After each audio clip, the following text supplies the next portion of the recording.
ማኪ አሁንም ሮዛ እንድትታገት አድርጋታለች። ሮዛ አሁንም ቢሆን የሰላም አባትን መስላ ያንን እንደተለመደው ልብሷን ቀይራ ሄዳ ማንነቷን ሳታሳውቅ እንድትታገት አድርጋታለች። ያሳገተቻት ቦታ ምንም አይነት ሰው አልነበረም፣ ብቻዋን ነበረች።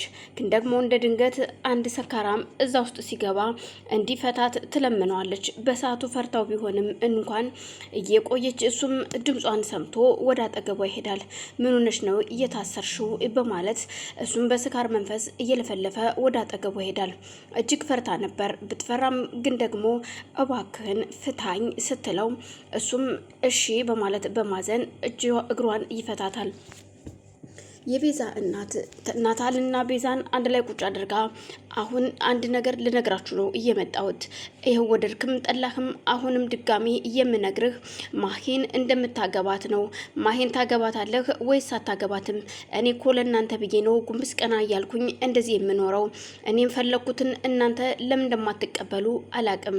እኔ ላንተ ይሆናል ይጠቅመሃል ብዬ እያሰብኩትን ነገር ለምንድን ነው የማትቀበለኝ? በማለት ብትጠይቀውም ናታል ግን መናገር ባይፈልግም እንኳን እናቱን ማስቀየም ስላልፈለገ እስከዛሬ የምትይኝን ነገር ሁሉ እሺ እያልኩኝ ተቀብያለሁ። እናንተ በምትፈልጉት መንገድም ሲሄድ ቆይቻለሁ። ግን ደግሞ አሁን እኔ ሕፃን ልጅ አይደለሁም፣ ትልቅ ሰው ነኝ። ለራሴ የሚጠቅምና የሚጎዳኝን ነገር ለይቼ አውቃለሁ። እናም እባክሽ እናቴ ተይኝ። አሁን ማሂን አግባ ብለሽ ባታስገድጅኝ ምን አለበት? የማይሆን ነገር ለምን ትናገሪያለሽ? ሲላት ምንድነው የምትለው አንተ? እኔ እንደዚህ አይነት ባለጌ ልጅ የለኝም፣ ምንድነው የምታወራው? በማለት ትናገረዋለች። ባለጌ ሁኝ ሳይሆን እናቴ እስከዛሬ እናንተን ላለማስቀየም ቤተሰቦችንን በማክበር የምትሉኝን ነገር ሁሉ እሺ እያልኩኝ ቆይቻለሁ። አሁን ግን ከዚህ በኋላ በህይወቴ ደግሞ እኔ ማዘዝ እችላለሁ። ትልቅ ሰው ነኝ። የሚጠቅመኝንም ሆነ የሚጎዳኝን ጠንቅቄ አውቃለሁኝ። እናቴ አንድ ነገር ተረጅኝ። ማሂን በፍጹም ማግባት አልፈልግም፣ አልወዳትም፣ ውድጃትም አላቅም ሲጀመር። ስለዚህ ከማልወደው ሰው ጋር እንዴት ነው ትዳር የሚባል ነገር ተመስርቶ የሚኖረው? ትዳር ማለት እኮ እቃቃ ጨዋታ አይደለም እናቴ። ታውቂያለሽ፣ መቼም ላንቺ የምነግርሽም ሆነ የማስረዳሽ ነገር አይኖርም። ስለዚህ ሳልወዳት ሳላፈቅራት እንዴት ነው ትዳር ብዬ ከእሷ ጋር ልኖር የምችለው? ሰው የማያፈቅረውን ሰው እንዴት ያገባል? ሲላት አንተ እኔን ነው ወይ እንደዚህ የምትለኝ? እንዴት ማኪን እንደዚህ ትላታለህ?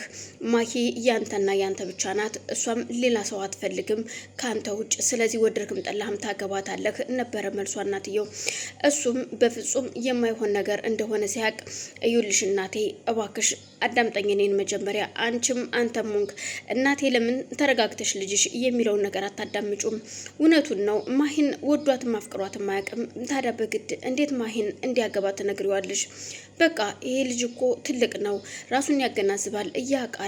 የሚወዳትና የሚያፈቅራት ሴት በህይወቱ ውስጥ አለች። እሷን እንዲያገባ ፈቀጅለት። ለምንድን ነው እናንተ ያላችሁትን ብቻኛ ልናደርግ የምንገደደው? አንቺን የጠየቀሽና ያናገረሽ ነገር የለም በማለት ሮዛን ስትናገራት እናቷ ሮዛን በሳቱ ዝም ነበር ያለችው። እሺ አሁን ምን ልትይኝ ነው የፈለግሽው እናቴ? እሺ ተናገሪ ነበረ መልሱ። እሷም እዩልህ አንተ ማኪን አላገባም የምትል ከሆነ እኔ እናትህን በህይወት አታገኘኝም፣ ሁላችሁም እኔን ከዚህ በኋላ አታገኙኝም በሚል ፍራቻ ታስፈራራቸዋለች። እንግዳውስ ከዚህ በኋላ እናቴ ብለህም እንዳትጠራኝ በማለት ተነስታ ካጠገቡ ስትሄድ ሮዛ ሩጣ ሄዳ ከፊቷ ላይ ቁማ ቁጭ በይ፣ ገና ነው ተናግሮ አልጨረሰም ልጅሽ አዳምጪው ትላታለች።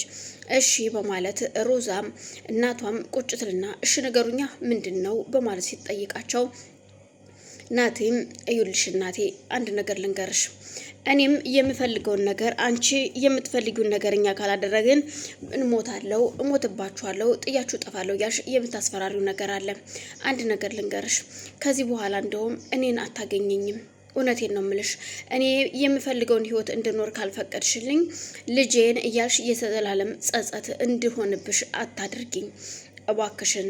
ስለዚህ ከማሂ ጋር ያለውን ህይወቴን ተይኝ፣ አልፈልግም ከሷ ጋር መኖር በማለት ለእናቱ ይነግራታል። ምን እናም ሮዛም ተከትላ አሁን እናቴ አንድ ነገር ልንገርሽ፣ ሁልጊዜ ልጇኛ ያለ ፍላጎታችን አድርጉ የምትይንና የምታስገድጅን ከሆነ እኛ ልጆችሽን አተሽ ብቻሽን ባዶ ቤት አቅፈሽ ትኖሪያለሽ። በልጆችሽ ደግሞ ጸጸትሽን ታቅፈሽ እየተንገበገብሽ ትኖሪያለሽ እድሜ ልክሽን። ስለዚህ አንቺን ሳይሆን እኛ የምናጣሽ፣ አንቺ እኛን ታጭናለሽ። ስለዚህ ይሄንን ምርጫ ካደረሹ ደግሞ እናቴን እንድታሰቃዩ አልፈቅድልሽም። እኛም ከዚህ በኋላ የህይወታችንን መንገድ ራሳችን እናስተካክላለን። ራሳችንን ማጥፋት ካለብንም እንጠፋለን። በቃ ከእናንተ ጭቅጭቅ ለመውጣት ስንል ራሳችንን ማጥፋት ነው አይደለ የሚጠበቀው ከኛ በማለት ለእናቷ ትናገራታለች። እናቷም እንዴት ነው የምትናገሪኝ አንቺ በማለት ሮዛን በጥፊ ስትመታት፣ ችግር የለውም ብትመችኝም ከዚህ በኋላ በህይወት ስለማልኖር አትጠብቂኝም፣ ምንም ችግር የለውም በማለት ትናገራታለች። እናቴ ወደድሽም ጠላሽም እኔ ማሂን አላገባትም በማለት ቁርጥ ያለውን ቃል ሲናገራት እናቱ ራሷን ስታ ትወድቃለች። በዛን ሰዓት ሰላም ፊት ለፊታቸው ቆማም እያየችና እያዳመጠች ስለነበረ ሮዛም ሆነ ናቲ ተደናግጠው ስለነበር እናታቸውን ለማዳን ውሃ ምናምኑን ከደፋፉ በኋላ እናታቸው ትነቃለች። ዞር በሉልኝ በማለት ከተቀመጠችበት ተነስታ ወደ መኝታ ቤቷ ትሄዳለች። ሮዛና ናቲ ቆይ አሁን ምንድነው ማድረግ ያለብን? ሮዛ እባክሽ መላበኝ፣ እኔ ግራ ገባኝ፣ ጨነቀኝ በማለት እህቱን ሲያማክራት፣ እህቱ ሮዛ ግን ወንድሜ ከዚህ በኋላ የራስን መንገድ ምረጥና ሂድ፣ በቃ ፍቅር የራሱ ቦታና መንገድ አለው። ስለዚህ የምትወዳትንና የምታፈቅራትን ሴት ይዘ ከዚህ ጋር ዘወር በል፣ ገለል ማለት ነው። የመጣውን ነገር ሁሉ ፊት ለፊት መጋፈጥ ነው። ከዚህ በኋላ ምንም የሚሆን ነገር የለም። እያልን እያደርን ደግሞ ነገሮችን እናስተካክላለን።